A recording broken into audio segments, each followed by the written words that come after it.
आए थे, तुम ही तो सर कफन बांधे सरे मैदान आए थे, तुम्हारे ही जलाने से जलेगी क्रांति की ज्वाला, जरूरत पड़ गई है फिर तुम्हारी आज भारत को, जरूरत पड़ गई है इसलिए शपथ ग्रहण समारोह में हमको 3 प्रतिज्ञाएं हम सब लोगों को भी लेनी चाहिए, क्योंकि जहां हम थे, इन लोगों का नाम मैं इसलिए ले रहा हूं कि आज हम कहां आ गए। मंच पर भाषण देना कहना आसान है, किसी लड़ाई को लड़ना, हम जब से आपने बार काउंसिल में भेजा है, मैं आपको जिम्मेदारी से कह सकता हूं कि पूरी ईमानदारी से पिछले कैबिनेट में एक वोट इससे बढ़ता नहीं है। 300 करोड़ रुपए दिलाया हूं अधिवक्ता कल्याण निधि में, 300 करोड़ रुपए, पहले 200 करोड़ रुपए पिछली सरकार के मुलायम सिंह यादव जी का था, उसके ब्याज से हम लोग मरे हुए अधिवक्ताओं को पैसा देते थे, लेकिन कोरोना में इतनी मौतें हो गई कि हम नहीं दे पा रहे। फिर हमने आदरणीय मुख्यमंत्री से अभी पिछले कैबिनेट में कहा 300 करोड़ रुपया अधिवक्ता कल्याण निधि में अब जोड़ा गया है, 500 करोड़ का कार्पस मनी हो गया है, अब उसके ब्याज से हम पैसा देते हैं। और आपको बताना चाहते हैं, आजाद भारत में, एक बात भी मेरी झूठ हो जाए तो मैं सार्वजनिक जीवन छोड़ दूंगा, आजाद भारत में जितना पैसा दिया गया होगा, जब से आपने बार काउंसिल में 4.5 साल में भेजा है, 170 करोड़ रुपया मृतक अधिवक्ताओं को दे चुके हैं। वो पूरी राशि जोड़ लीजिएगा, उससे ज्यादा दे चुके हैं। पिछले मीटिंग में 25 अक्टूबर 2023 को 273 मृतक अधिवक्ताओं को हमने 13 करोड़ 38 लाख रुपए दिया, और 22 दिसंबर 2023 को 161 मृतक अधिवक्ताओं को 7 करोड़ 82 लाख 50 हजार रुपए दिया। बलरामपुर की फाइलें निकाल के सारिका श्रीवास्तव, नीरज कुमार श्रीवास्तव की डेथ हुई थी, उनकी पत्नी थी, उनको 5 लाख दिया। नसीम अहमद की डेथ हुई थी, नूरजहां जी को 5 लाख दिया। रणधीर सिंह की डेथ हुई थी, नीरजा सिंह की पत्नी को 5 लाख दिया, और कमलेश्वर प्रताप शुक्ल की डेथ हुई थी, उनकी पत्नी सुधा जी को दिया। फाइल निकाल के, अब किसी में कोई बाधा है, लेकिन एक कहावत है, it is easy to defame rather than praise.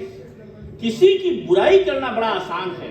हम लगातार लगे हुए हैं कि अधिवक्ताओं की बेहतरी और बहबूदी के लिए अधिवक्ताओं को हिस्सा जो मिलना चाहिए था। अभी मैं आदरणीय एमएलसी साहब से बात कर रहा था, इनका भविष्य बहुत उज्जवल है, इसलिए मुझे लगा कि इनको अधिवक्ताओं की पीड़ा बतानी चाहिए।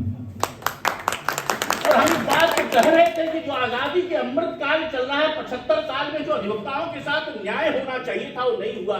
22 में से 9 वकील 22 मुख्यमंत्री उत्तर प्रदेश के, जिसमें 9 वकील मुख्यमंत्री रहे, गोविंद वल्लभ पंत से लेकर मायावती, लेकिन जो हिस्सा हमको मिलना चाहिए था वो हिस्सा नहीं मिला।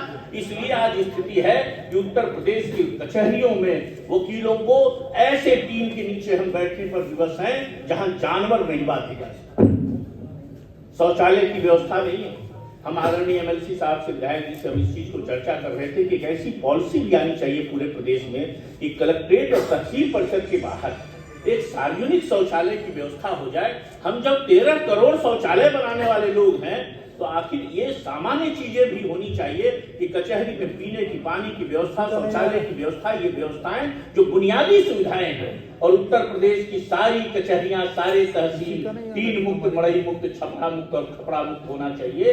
ये हमारी शुरू से मांग है, उस पर लगातार हम काम कर रहे हैं। हमने कुछ जिलों में किया भी है। हम 624 करोड़ रुपए का प्रयागराज में चेंबर बना रहे हैं अधिवक्ताओं के लिए, बन गया है, तैयार हो गया, जाके देखो। 16 करोड़ गोरखपुर, जगह जगह दे रहे हैं, लेकिन ये नीचे तक यहाँ तक आते आते सूख जाती है कई नदियां। आपको मालूम है पानी कहाँ ठहरा होगा। यहाँ तक आए ये योजनाएं, यह अपेक्षा है। इसीलिए शपथ ग्रहण समारोह में दूसरी प्रतिज्ञा हमको रहना है कि हम लोग एकजुट होकर अपनी बेहतरी की बात उचित फोरम पर कहें। उजियारे में अंधकार में, बीच धार में कल कछार में, घोर घृणा में भूत प्यार में, क्षणिक जीत में दीर्घार में, जीवन के सतत आकर्षण अरमानों को दलना होगा, कदम मिलाकर चलना होगा, कदम मिलाकर। बाधाएं आती हैं तो आए, घिरे प्रलय की घोर घटाएं, पैरों के नीचे अंगारे, सर पर बसे यदि ज्वालाएं, निज हाथों से आग लगाकर हंसते हंसते जलना होगा, कदम मिलाकर चलना होगा, कदम मिलाकर चलना होगा। और जो तीसरी बात कहनी है मुझे, तरुण अधिवक्ताओं से कहना है, शायद ये वोट मांगने वाले लोग नहीं कहेंगे, हम अधिक से अधिक अध्ययन करें। और अध्ययन करके अपनी बात, अपनी तर्क शक्ति से उस निर्णय को प्राप्त करें, क्योंकि पराशर स्मृति में लिखा है, ज्योतिषम व्यवहारम च प्रायश्चितम चिकित्सतः अजानम यो नरो कुर्यात अपराधम की अंतःपरः। ज्योतिषी, चिकित्सक, अधिवक्ता अगर ये ज्ञानी नहीं होगा तो इससे बड़ा अपराध कुछ नहीं। इसलिए हमको अध्ययन जरूर करना चाहिए। वकील को अध्ययन करिए, और अध्ययन करके आप जब जाएंगे तो आपके अंदर एक अलग सा कॉन्फिडेंस होगा। इसलिए ये तीसरी बात भी शपथ ग्रहण समारोह में हम काले कोट वालों को लेना चाहिए कि हम अपने ज्ञान के बदौलत, हम अपने कलम की बदौलत हम सभी चीज पर विजय प्राप्त कर सकते हैं। और जो मैं बात कह रहा था कि बाकी लोगों से हम अलग हैं, उसको जोड़ते हुए अपनी बात समाप्त करेंगे। आपको एक घटना बताना चाहते हैं। 71 हमारे आदरणीय एमएलसी साहब की डेट ऑफ बर्थ भी है, date of birth, year of birth है। 71 में राजनारायण जी चुनाव लड़े इंदिरा गांधी के खिलाफ और रायबरेली से चुनाव हार गए। उन्होंने इलेक्शन पिटीशन फाइल किया। हम सभी लोग जानते हैं, जस्टिस जगमोहन सिन्हा की बेंच ने एक ऑर्डर किया। उन्होंने कहा कि इंदिरा गांधी ने दुरुपयोग किया है सरकारी तंत्र का, इसलिए उनके चुनाव को निरस्त किया जाता है। उस ऑर्डर को लेकर इंदिरा गांधी जी गई दिल्ली नानी पालकीवाला के पास, जो बहुत बड़े वकील थे। पालकीवाला ने उस ऑर्डर को देखा, कहा ठीक है मैडम, इसमें इंटरिम रिलीफ मिलनी चाहिए और थोड़ा सा कुछ प्रोविजंस के इसमें वायलेशंस लगते हैं, हम इसमें रिलीफ दिलाएंगे। 23 जून 1975 को पालकीवाला साहब इंदिरा गांधी के पक्ष में मुकदमा को बहस करते हैं और जस्टिस कृष्णा अय्यर की बेंच ने ये अंतरिम राहत दी कि इंदिरा गांधी पार्लियामेंट की प्रोसीडिंग को अटेंड करेंगे। उसके बाद उनकी मक्की मारी गई।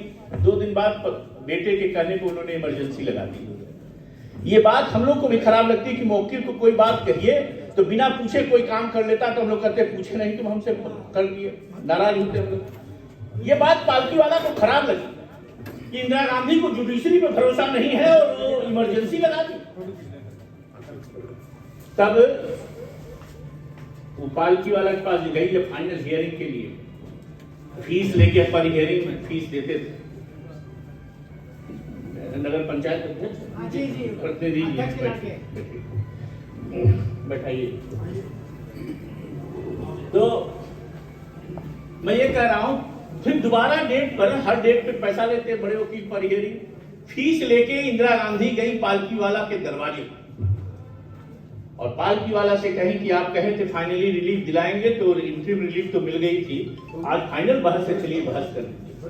पालकीवाला ने अपने मुंशी से फाइल मंगवाया और फाइल का लिफाफा और फाइल इंदिरा गांधी को दे दिया और कहा मैं आपका मुकदमा नहीं लड़ सकता हूं।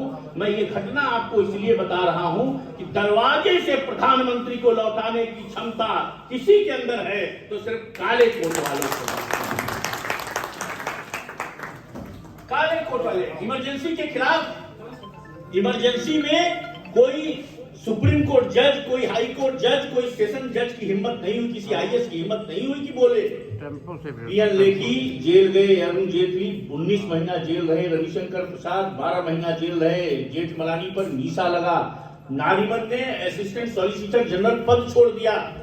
और यही नहीं, मतलब मैं ये बात बता रहा हूं कि हर लड़ाई को हम लड़ सकते हैं, इसलिए आपकी जिम्मेदारी इस देश के प्रति बड़ी है, यह आपको फील करने की जरूरत है। दूसरा, पॉलिटिकल पार्टी का आदमी आज इस दल में है, कल उस दल में रहेगा, सपा में चला गया, बसपा में चला गया, भाजपा में चला गया, कांग्रेस में चला गया। हमारे साथ यह है कि राम बनाम श्याम अगर मुकदमा है और राम की तरफ से वकालतनामा अगर हमने लगा दिया तो सुप्रीम कोर्ट तक हम रामा की तरफ से लड़ेंगे, श्याम की तरफ से नहीं लड़ सकते। तो हम दल नहीं बदल सकते हैं, इसलिए आप अपना स्तर समझिए।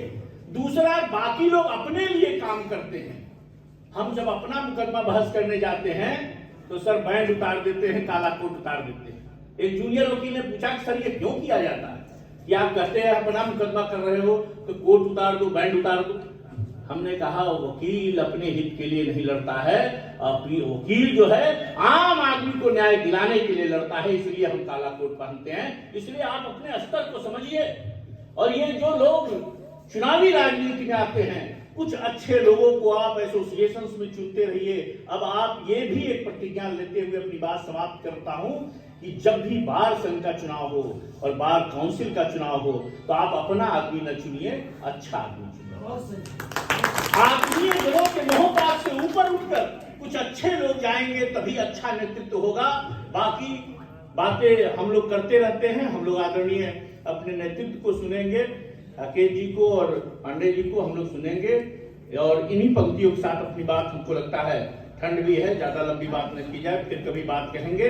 इन पंक्तियों से अपनी बात समाप्त करता हूं, क्योंकि मिश्रा जी बहुत अच्छी पंक्ति कहते हैं, तो मैं भी एक आध कह दूं कि होके मायूस यूं शाम से ढलते रहिए, जिंदगी भोर है सूरज से निकलते रहिए। एक ही ठाव पे ठहरेंगे तो थक जाएंगे, धीरे धीरे ही सही राह पर चलते रहिए।